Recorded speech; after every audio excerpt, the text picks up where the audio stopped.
Pernahkah Anda bertanya-tanya, sebenarnya berapa sih gaji anggota DPR di Indonesia? Mengapa profesi ini selalu menjadi sorotan publik? Apakah karena penghasilannya yang besar? Atau karena tugas dan tanggung jawabnya yang sangat penting bagi negara? Di tengah berbagai persoalan yang dihadapi masyarakat, mulai dari harga kebutuhan pokok, lapangan kerja, hingga pembangunan daerah, anggota DPR sering menjadi perhatian publik. Namun, apakah masyarakat benar-benar tahu berapa pendapatan mereka? Dan yang lebih penting lagi, apa sebenarnya tugas seorang anggota DPR? Dalam video ini, kita akan membahas secara lengkap mengenai gaji anggota DPR Indonesia, berbagai tunjangan yang mereka terima, fasilitas yang diberikan negara, serta tugas dan tanggung jawab yang melekat pada jabatan tersebut. Pastikan tonton sampai habis, karena di akhir video kita akan membahas apakah penghasilan anggota DPR sebanding dengan pekerjaan yang mereka lakukan. Bab 1. Apa itu DPR? DPR atau Dewan Perwakilan Rakyat adalah salah satu lembaga negara yang memiliki peran sangat penting dalam sistem pemerintahan Indonesia. DPR merupakan lembaga legislatif yang mewakili suara rakyat dalam pembuatan kebijakan negara. Anggota DPR dipilih langsung oleh rakyat melalui pemilihan umum setiap 5 tahun sekali. Saat ini DPR RI terdiri dari 580 anggota yang berasal dari berbagai partai politik dan mewakili seluruh daerah pemilihan di Indonesia. Sebagai wakil rakyat, mereka memiliki tugas untuk menyampaikan aspirasi masyarakat kepada pemerintah dan memastikan jalannya pemerintahan sesuai dengan aturan yang berlaku. Karena tanggung jawab yang besar tersebut, negara memberikan gaji dan berbagai fasilitas kepada anggota DPR.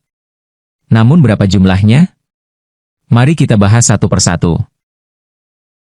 Bab 2. Berapa gaji pokok anggota DPR?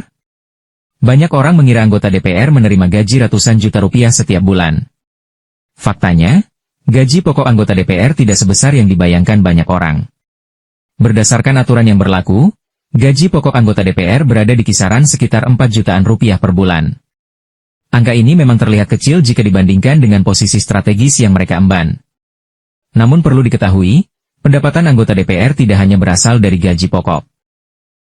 Sebagian besar penghasilan mereka justru berasal dari berbagai tunjangan dan fasilitas negara. Karena itu, jika hanya melihat gaji pokok, masyarakat tidak akan mendapatkan gambaran yang utuh mengenai pendapatan anggota DPR. Lalu tunjangan apa saja yang mereka terima? Bab 3. Berbagai tunjangan anggota DPR. Selain gaji pokok, anggota DPR memperoleh sejumlah tunjangan.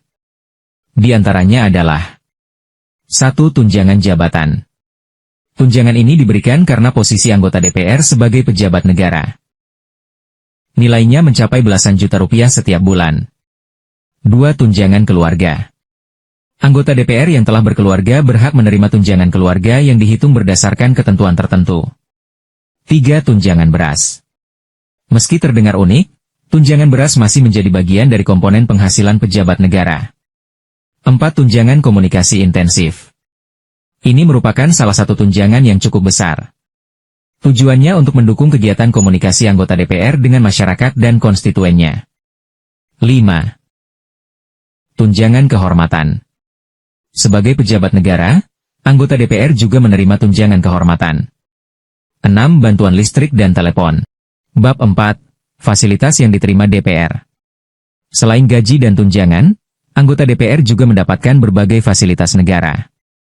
Misalnya, rumah jabatan atau tunjangan perumahan, kendaraan dinas dalam bentuk tertentu sesuai aturan, anggaran perjalanan dinas, dukungan staf ahli, fasilitas kesehatan, pengamanan dan dukungan operasional lainnya. Fasilitas ini diberikan karena pekerjaan anggota DPR mengharuskan mereka sering melakukan kunjungan kerja, rapat, serta bertemu masyarakat di berbagai daerah. Namun fasilitas-fasilitas tersebut juga sering menjadi bahan perdebatan di tengah masyarakat. Sebagian menilai fasilitas tersebut diperlukan untuk menunjang pekerjaan. Sementara sebagian lainnya menganggap pengawasan harus diperketat agar penggunaan anggaran tetap efisien. Bab 5. Apa saja tugas DPR? Lalu sebenarnya apa tugas utama DPR? Menurut Konstitusi Indonesia, DPR memiliki 3 fungsi utama. 1. Fungsi legislasi. DPR bertugas membuat dan membahas undang-undang bersama pemerintah. Setiap aturan yang berdampak pada kehidupan masyarakat biasanya melalui proses pembahasan di DPR. 2. Fungsi anggaran. DPR memiliki kewenangan membahas dan menyetujui anggaran pendapatan dan belanja negara atau APBN. Dengan kata lain, DPR ikut menentukan bagaimana uang negara digunakan. 3. Fungsi pengawasan. DPR bertugas mengawasi jalannya pemerintahan.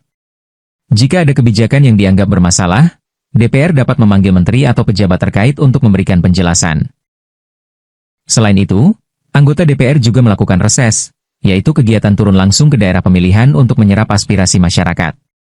Mereka bertugas mendengarkan keluhan, kebutuhan, dan harapan warga untuk kemudian dibawa ke tingkat nasional. Apakah gaji DPR sebanding dengan tugasnya? Pada akhirnya, pertanyaan mengenai besar atau kecilnya gaji anggota DPR bukan hanya soal angka. Yang jauh lebih penting adalah bagaimana kinerja mereka dalam menjalankan amanah rakyat. Masyarakat tentu berharap setiap rupiah yang dikeluarkan negara untuk membayar gaji, tunjangan, dan fasilitas anggota DPR dapat menghasilkan kebijakan yang benar-benar bermanfaat bagi rakyat. Karena jabatan anggota DPR bukan sekadar pekerjaan biasa. Mereka adalah wakil rakyat yang memiliki tanggung jawab besar terhadap masa depan bangsa. Bagaimana menurut Anda? Apakah gaji dan fasilitas anggota DPR saat ini sudah sesuai dengan tugas yang mereka emban? Tulis pendapat Anda di kolom komentar.